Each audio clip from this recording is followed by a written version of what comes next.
পতনের বহু আগেই নিজের পরিণতি টের পেয়েছিলেন সিরিয়ার ইতিহাসে নৃশংসতম স্বৈরশাসক বাশার আল আসাদ। পিতা হাফিজ আল আসাদের পদাঙ্ক অনুসরণ করেই এক সময়কার শান্তশিষ্ট বালক থেকে বাশার আল আসাদ পরিণত হয়েছিলেন গণহত্যাকারী কসাই হিসেবে। তবে দীর্ঘ এক দশকের বেশি সময় ধরে চলা গৃহযুদ্ধের শেষার্ধে এসে নিজের অস্তিত্ব আর ভবিষ্যৎ রক্ষার স্বার্থে পাচার করেছেন কোটি কোটি মার্কিন ডলার, যার পুরোটাই নিয়েছেন বন্ধুপ্রতিম দেশ রাশিয়ায়। সম্প্রতি ব্রিটিশ সংবাদ মাধ্যম দ্য ফাইন্যান্সিয়াল টাইমসের এক প্রতিবেদনে উঠে এসেছে ঠিক কিভাবে বিপুল এই অর্থ দেশ থেকে সরিয়েছেন তার গল্প।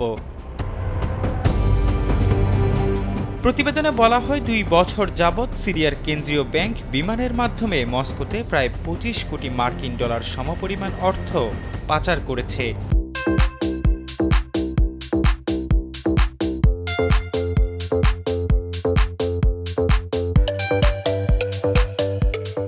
এই সময়টাতে রাশিয়ার কাছে সামরিক সহায়তা নিচ্ছিল আসাদ সরকার।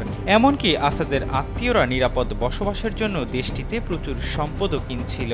২০১৮ ও ২০১৯ সালের মধ্যে সিরিয়া থেকে বিপুল অর্থ নিয়ে মস্কোর ভনুকোভা বিমানবন্দরে উড়ে যায় বেশ কয়েকটি ফ্লাইট।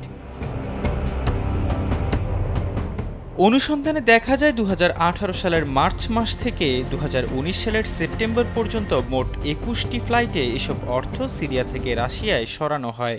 রাশিয়ান ট্রেড রেকর্ডস থেকে জানা যায় সিরিয়ান সেন্ট্রাল ব্যাংকের পক্ষ থেকে ২০১৯ সালের ১৩ই মে ১০০ মার্কিন ডলার মুদ্রার প্রায় ১০ মিলিয়ন মার্কিন ডলার অর্থ নিয়ে একটি বিমান মস্কোর ভনকুভা বিমানবন্দরে অবতরণ করে। এর আগে ওই বছরের ফেব্রুয়ারিতে ৫০০ ইউরো মুদ্রায় প্রায় ২০ মিলিয়ন ইউরো নিয়ে আরেকটি ফ্লাইট মস্কোর ভনুকোভাতে অবতরণ করে। ২০১২ সালে শুরু হওয়া রেকর্ড অনুযায়ী ২০১৮ সালের আগে সিরিয়া ও রাশিয়ার ব্যাংকের মধ্যে এরকম বিপুল পরিমাণ লেনদেনের কোনো নজির নেই।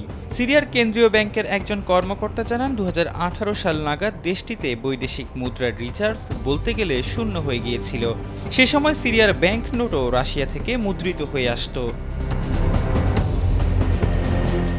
রাশিয়ায় পাচারকৃত এসব অর্থের ওজন ছিল প্রায় ২ টন, যার পুরোটাই ছিল ১০০ মার্কিন ডলার ও ৫০০ ইউরোর মুদ্রা। পশ্চিমা নিষেধাজ্ঞার মধ্যে বিপুল পরিমাণ বৈদেশিক মুদ্রার এ চালান আসাদ সরকারকে টিকিয়ে রাখতে সামরিক সহায়তার জন্য রাশিয়াকে উৎসাহিত করেছে বলে মনে করা হচ্ছে। আসাদও নিজের ভবিষ্যতের নিরাপত্তার জন্য রাশিয়াকেই বেছে নিয়েছেন। এহসান আবদুল্লাহ, কালবেলা ডেস্ক।